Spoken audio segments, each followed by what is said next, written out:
एक बार एक लड़का, गरीब परिवार का लड़का, गांव से आकर के शहर में सरकारी नौकरी के लिए तैयारी कर रहा था। कुछ परीक्षाएं दे चुका था, कुछ परीक्षाएं बाकी थी। एक दिन खुशी की बात हुई, उसके पास में एक इंटरव्यू के लिए कॉल आया। अगले सुबह उसे जाना था, दूसरे शहर में जाना था, लेकिन समस्या यह थी कि उस लड़के के पास पैसे नहीं थे। उसने अपने घर में ढूंढा तो उससे मुश्किल से 50 रुपए मिले। गरीब परिवार का लड़का, पढ़ाई का खर्चा, शहर का खर्चा, समझ नहीं पा रहा था क्या करे। दोस्तों से उधार भी ले रखे थे, पहले से उनको लौटाए भी नहीं, उनसे और मांगेंगे तो शर्म आएगी। अगली सुबह हिम्मत करके एक जोड़ कपड़े जो थे अच्छे वाले, उन्हें पहन करके अपने कागजात ले करके बस स्टैंड की तरफ चल दिया। सोचा कुछ ना कुछ तो कर लूंगा।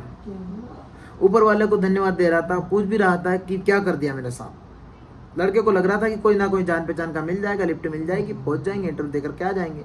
पहुंचा बस स्टैंड पर, वहां इससे कोई जान पहचान का नहीं मिला। बस में चढ़ने के लिए तो किराया चाहिए होता है। लड़का उदास, परेशान, निराश वापस बस स्टैंड से बाहर आया। आकर के देखता है पास में एक बड़ा सा मंदिर था। सोचा ऊपर वाले से जाकर के मांग लेता हूँ क्या चाहिए।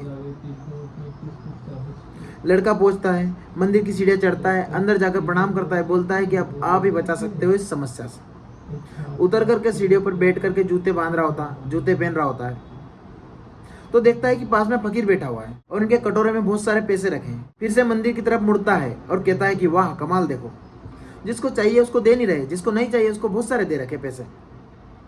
फकीर ये सब समझ जाता है, पूछता है क्या हो गया, कुछ परेशानी है, मदद कर सकता हूँ तुम्हारी। तो लड़का कहता है बाबा आप क्या मदद करोगे, आप तो खुद मांग कर खा रहे हो। तो फकीर कहता है नहीं, मांग करके नहीं कमा रहा हूँ। इस मंदिर में जो आता है वो इसलिए नहीं दे करके जा रहा है कि मैं मांग रहा हूँ, वो इसलिए दे करके जा रहा है कि उन्हें पुण्य कमाना है।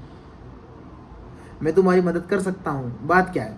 तो लड़का बताता है कि इंटरव्यू देने जाना है, 500 रुपये लगभग चाहिए, कम से कम चाहिए। तो फकीर कहता है मुझसे पैसे ले जाओ, मुझे ज़्यादा ज़रूरत नहीं है, ना मोह है, बस एक टाइम का खाना खाता हूँ, बीमार हूँ इसलिए कुछ दवाई चाहिए होती है, बाकी पैसा खुद जाकर के शाम में मंदिर की दान पेटी में डाल देता हूँ। लड़का विश्वास कर लेता है फकीर की बात का, पैसे ले लेता है, बोलता है बाबा जब मेरे पास आ जाएंगे लौटाने के लिए जरूर आऊँगा। फकीर बोलता है कोई बात नहीं, यहीं बैठा हूँ, कहीं और मेरा ठिकाना नहीं है। लड़का जाता है, इंटरव्यू देता है, लकीली उसका सिलेक्शन हो जाता है।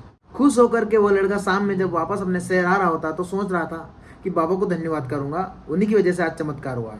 पहुंचता है उस मंदिर के पास तो देखता है कि वहाँ सीन बदल चुका है। वहाँ भीड़ जमा थी, लोग ही लोग इकट्ठे हुए थे। उनसे पूछता है कि क्या हो गया। तो एक बंदा कहता है कि एक फकीर की मौत हो गई। भीड़ को छाट करके आगे पहुंचता है तो वही बाबा जिन्होंने मदद की थी वो मरे हुए पड़े थे।